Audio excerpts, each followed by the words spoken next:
Okay, here we are with the pile of parts on our Colt Series 80. We're going to go ahead and reassemble this.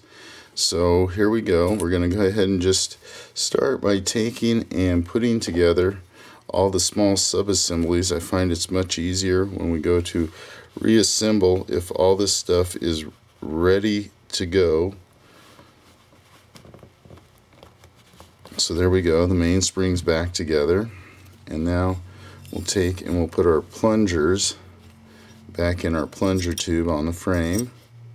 That's ready to go. We'll go ahead and let's see here. We'll just go ahead and stay with the frame here. Go ahead and put our magazine catch back together. Spring goes in like that. And then just take and put it back together like that. Now, of course, the first thing back in will be our trigger.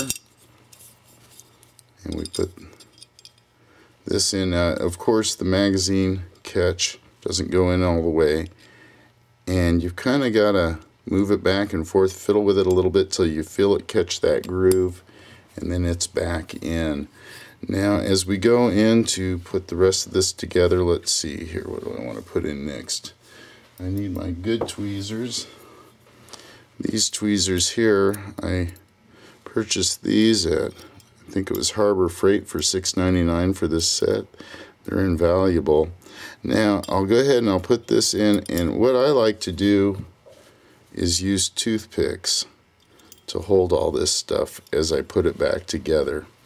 Now, this goes, of course, with the widest part down, and then I'll pull my toothpick through so I can get and capture the hole.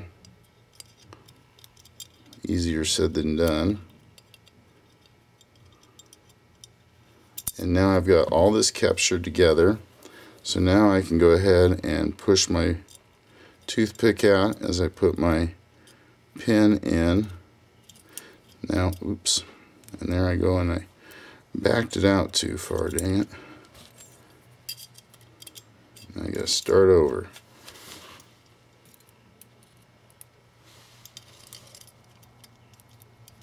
And so there, you won't want to make that mistake when you're doing this. Okay, so there we go. Back in. Okay, now this one goes in where it's flat with the frame, like such. And then we can go ahead and put our hammer in, or hammer pin. And hopefully all this is lined up. Okay, it looks like we got it. And now our mainspring can go in. We need the hammer strut out, of course. And then there we have that in. And now we'll go ahead and put our grip safety in. This is where it gets a little bit tricky. You kind of got to hold all this together, keep pressure on everything, and then bring your hammer back down.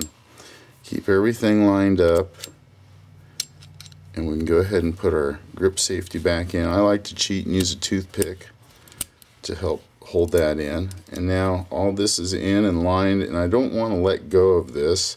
Now I'll grab my mainspring. I'll put my mainspring in, but now I'll go ahead and I'll return my hammer to the up position, and then my mainspring will just want to sit in there, and then I can adjust it down by grabbing the mainspring and pushing it down a little bit.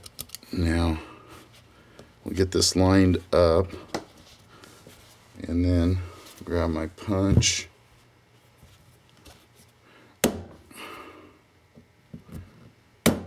And then we have our mainspring pin back in, and now our frame appears to be fine.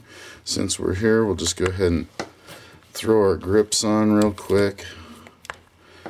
For saving time, I'll put those screws in a minute. Now we'll go ahead and continue on with the assembly with the slide. First thing in, of course, would be the extractor. Get that lined up there. And then we'll put our firing pin safety in. And then we'll go ahead, and we have to have that pushed down to get our firing pin all the way in.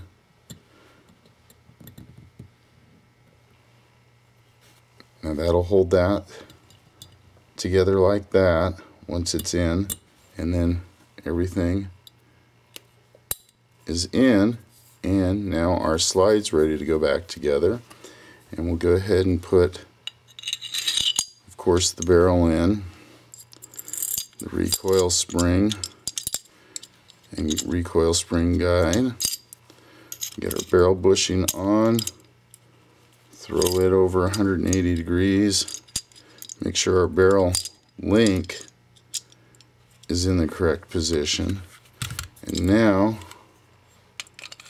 I can go ahead and put, of course, the slide back on if it wants to cooperate. Oh, it's the Series 80. It's got that firing pin safety that's pushing up. Okay, now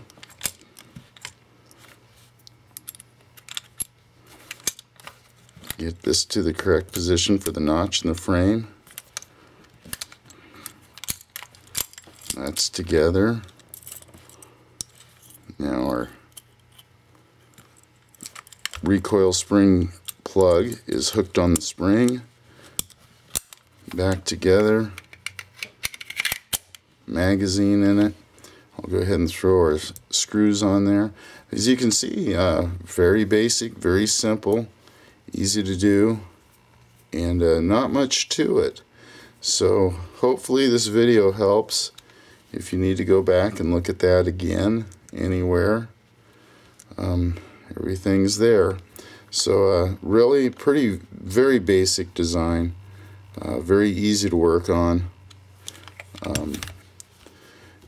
Mr. Browning made a pretty simple pistol, a few things that were changed in 1912 to help make it easier to work on. The earliest pistols, of course, didn't have, on the magazine release, a screw right here, so that was virtually impossible to get that apart, and Springfield Armory requested that become a screw and made it a little bit easier. But there you go, one detail strip and reassembly. Alright, hey, thanks for tuning in and watching. Hope you enjoyed this video, and have a great evening.